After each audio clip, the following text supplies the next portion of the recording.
Bienvenidos, queridos amigos cibernéticos, a su programa Enterse en YouTube. Quien les habla, Jesús Angulo, director y productor de este programa, tiene el gusto de ofrecerles en el día de hoy la presencia del profesor Orlando Chirino, muy conocido por aquellos televidentes que años atrás veían nuestro programa en el canal 17. En la tarde de hoy, el profesor Orlando Chirino nos va a hablar sobre el papel de los grandes intereses en la carrera presidencial. El papel de los grandes intereses en la carrera presidencial actual.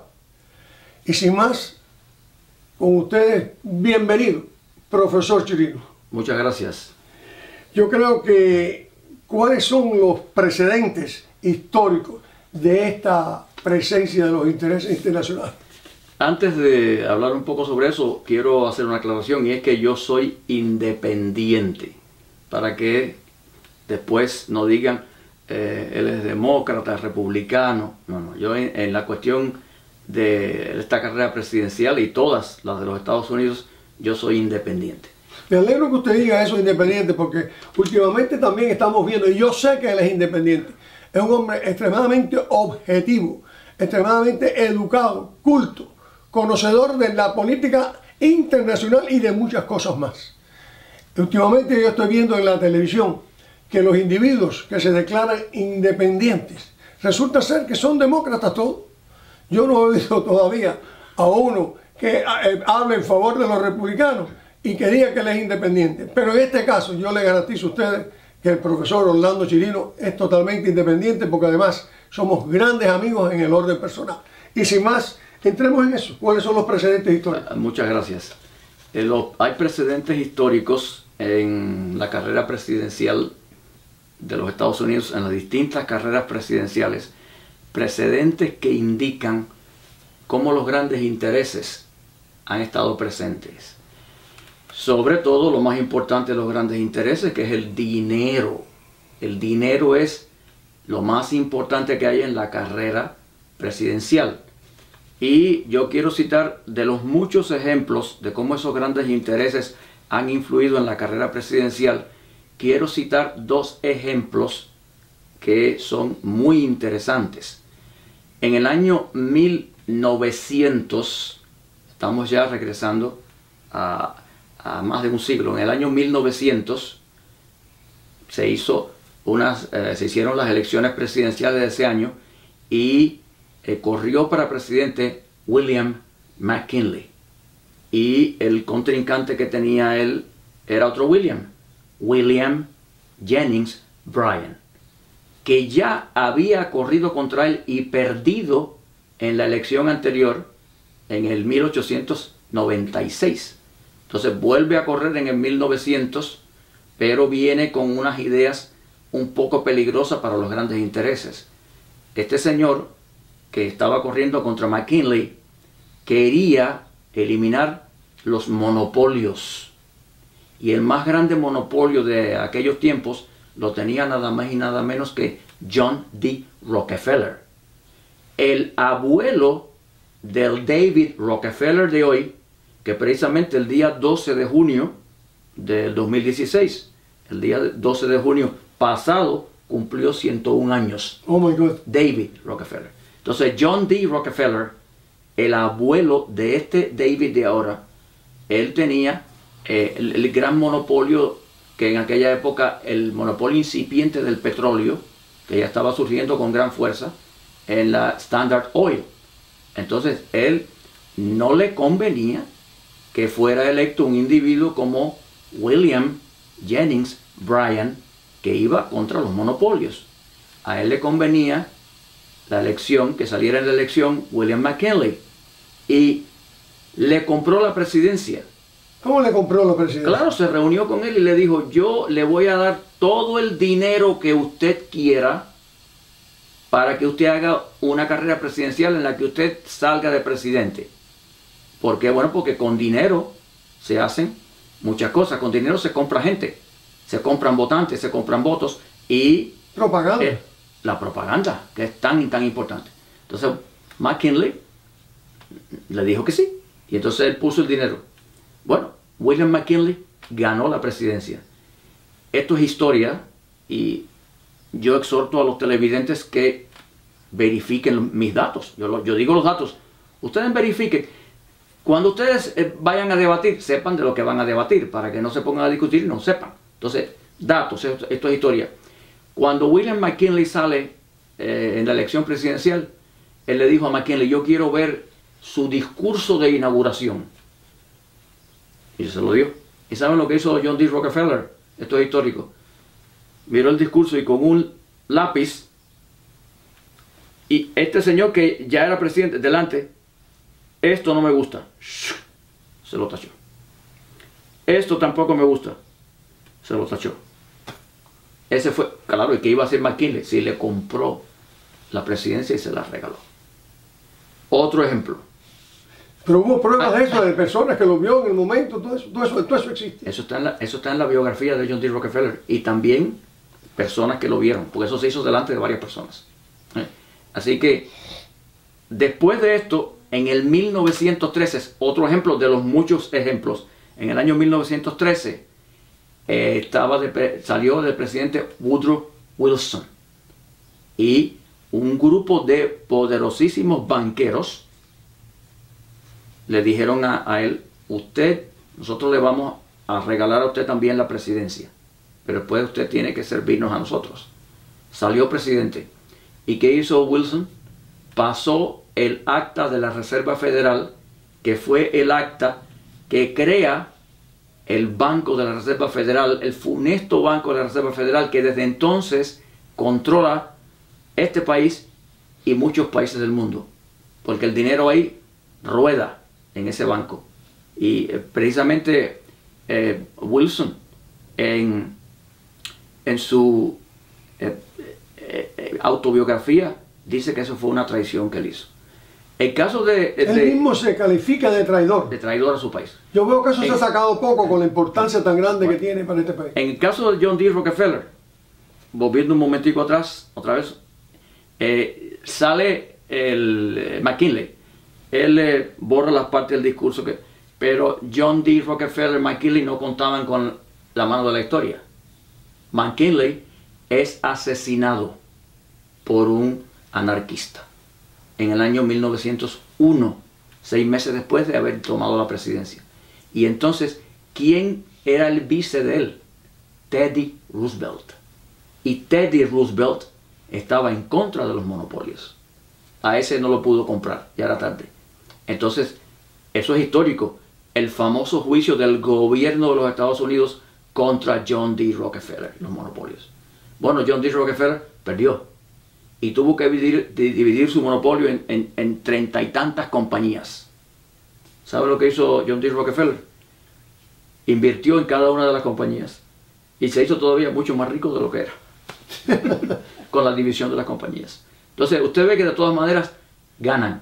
Entonces, ahí tenemos el ejemplo de Rockefeller y el ejemplo de Woodrow Wilson, que pasa el acta de la Reserva Federal. Usted ha pasado muy por arriba de la Reserva Federal, porque otras veces usted ha dedicado programas enteros a la Reserva Federal. Pero ya que estamos hablando de cosas tan importantes y teniendo en cuenta que para mí lo más importante que ha habido en Estados Unidos ha sido probablemente una Reserva Federal privada, claro, no nacional, porque usa la palabra federal, pero en realidad es un truco. Eso es privado, para hacer lo que le dé la gana.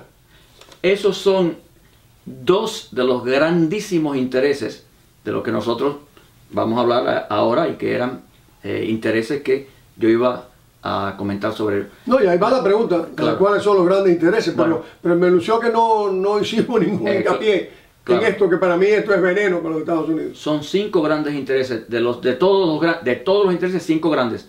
Es interesante el hecho de que David Rockefeller, el de ahora, en una ocasión dijo, estas son palabras de él, todos los estados, todos los gobiernos, todos los países, todos los pueblos deben servir los intereses de los bancos multinacionales.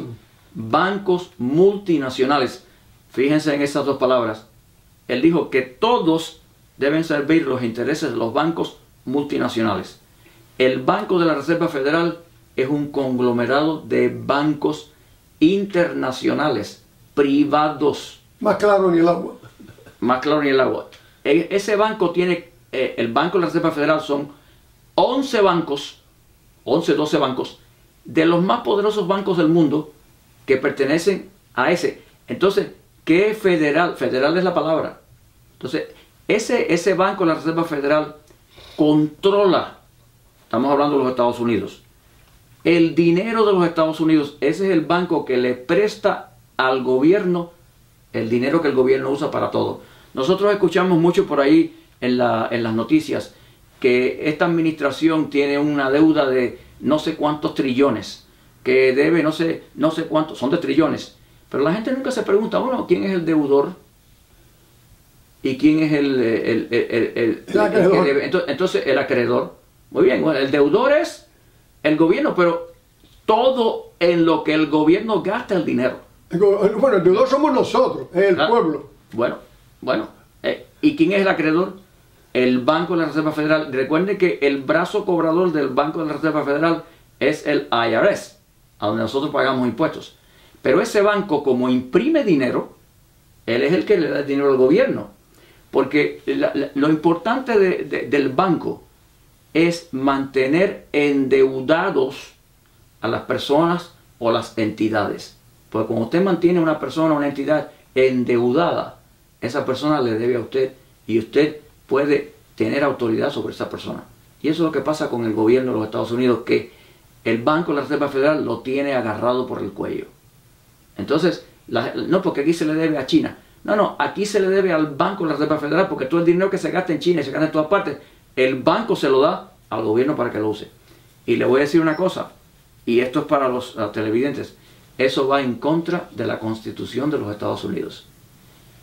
El artículo 1, sección 8 de la Constitución de los Estados Unidos de América dice con toda claridad que solo el Congreso tiene la autoridad de acuñar la moneda y declarar el valor de esta. Fíjese bien, eso el Congreso no lo está haciendo desde 1913. Pero señora, lo mismo que le pasó a Bernanke cuando le preguntaron ¿dónde se metieron los 2 millones de dólares que faltan de la... y Bernanke dijo, bueno, faltan. Y dice el congresista, pero ¿dónde están? ¿Usted lo sabe? Dice él, sí, yo lo sé. Bueno, pero usted lo va a decir, no. Así mismo, porque ellos mandan más que el gobierno. Dioses.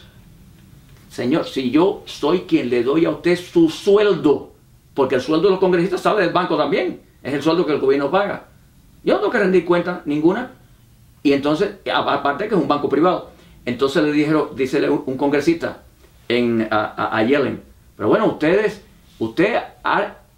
ha sido irrespetuosa porque usted ni siquiera ha nombrado quién va a venir a la corte a decir, no, ella se puede decir, entonces, pero usted debe entender, mire señor, esta es Yellen, el que debe entender es usted, que un banco central privado no tiene que rendirle cuenta al gobierno. Y eso es lo que conviene. El banco central, que no es privado, que es gubernamental, está influido por la política. Nosotros somos un banco central, pero así mismo, porque ellos no ocultan lo que son. Entonces, fíjese cómo esa señora y Bernanke primero se paran delante de un comité de finanzas y le dicen lo que ellos quieren decirle y no pasa nada, porque ellos están más allá de todo control. Eso es lo que cuando los congresistas y los senadores van a los senadores, los representantes, van a programas de radio. Eso no, programas de radio en español, porque en español se dice una cosa para endulzar los oídos de los oyentes y en inglés se dice otra cosa. Entonces, cuando ellos van a los programas, nadie les pregunta eso, porque es que nadie sabe. La falta de información que hay es enorme. Ese es el problema del Banco de la Reserva Federal. Hay otro de los grandes intereses que es el complejo militar industrial. Ese es tan malo como el primero, el banco. Ese es un conglomerado de industrias que son las industrias armamentistas. Pero como esta gente trabajan junto con el banco y el dinero ahí rueda también, estos individuos sin escrúpulos de ningún tipo, lo único que les interesa es hacer guerras. El mejor negocio que hay es la guerra. ¿Y sabe por qué? Porque usted tiene que reemplazar inmediatamente todo lo que usted usa. Por ejemplo, usted compra un automóvil y su automóvil le dura 10 años. ¿Cuánto dura un tanque en la guerra, un tanque de guerra? Segundos, minutos. Hay que reemplazarlo inmediatamente. Entonces, la guerra es un gran negocio. Y todas las guerras, de una forma o de otra, después de el siglo XIX, han sido financiadas de una forma o de otra y auspiciadas por el complejo militar industrial. Cuando Dwight D. Eisenhower, que muy bien conocía estas cosas, hace su discurso de despedida, él advierte, eso lo pueden buscar en internet, porque está en YouTube, él advierte contra los peligros de dejar crecer el complejo militar industrial, que ha crecido de tal manera que hoy en día es uno de los grandes intereses que controlan el mundo. De hecho, los 5 principales países del Consejo de Seguridad de las Naciones Unidas son, ¿cuáles? Los 5 más grandes vendedores de armas del mundo. Eso es una burla. Eso es una burla burda. ¿Cómo los países, los 5 países fundamentales, principales del Consejo de Seguridad de las Naciones Unidas, que son los que se suponen que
Bienvenidos, queridos amigos cibernéticos, a su programa Enterse en YouTube. Quien les habla, Jesús Angulo, director y productor de este programa, tiene el gusto de ofrecerles en el día de hoy la presencia del profesor Orlando Chirino, muy conocido por aquellos televidentes que años atrás veían nuestro programa en el canal 17. En la tarde de hoy, el profesor Orlando Chirino nos va a hablar sobre el papel de los grandes intereses en la carrera presidencial. Estados Unidos, yo soy independiente. Me alegro que usted diga eso, independiente, porque últimamente también estamos viendo, y yo sé que él es independiente, es un hombre extremadamente objetivo, extremadamente educado, culto, conocedor de la política internacional y de muchas cosas más. Últimamente yo estoy viendo en la televisión que los individuos que se declaran independientes resulta ser que son demócratas todos. Yo no he visto todavía a uno que hable en favor de los republicanos y que diga que él es independiente. Pero en este caso yo le garantizo a ustedes que el profesor Orlando Chirino es totalmente independiente, porque además el papel de los grandes intereses en la carrera presidencial actual. Y sin más, con ustedes, bienvenido, profesor Chirino. Muchas gracias. Yo creo que cuáles son los precedentes históricos de esta presencia de los intereses internacionales. Antes de hablar un poco sobre eso, quiero hacer una aclaración, y es que yo soy independiente, para que después no digan él es demócrata, republicano. No, yo en la cuestión de esta carrera presidencial y todas las de los Estados Unidos. Somos grandes amigos en el orden personal. Y sin más, entremos en eso. ¿Cuáles son los precedentes históricos? Muchas gracias. Hay precedentes históricos en la carrera presidencial de los Estados Unidos en las distintas carreras presidenciales, precedentes que indican cómo los grandes intereses han estado presentes. Sobre todo, lo más importante de los grandes intereses, que es el dinero. El dinero es lo más importante que hay en la carrera presidencial. Y yo quiero citar de los muchos ejemplos de cómo esos grandes intereses han influido en la carrera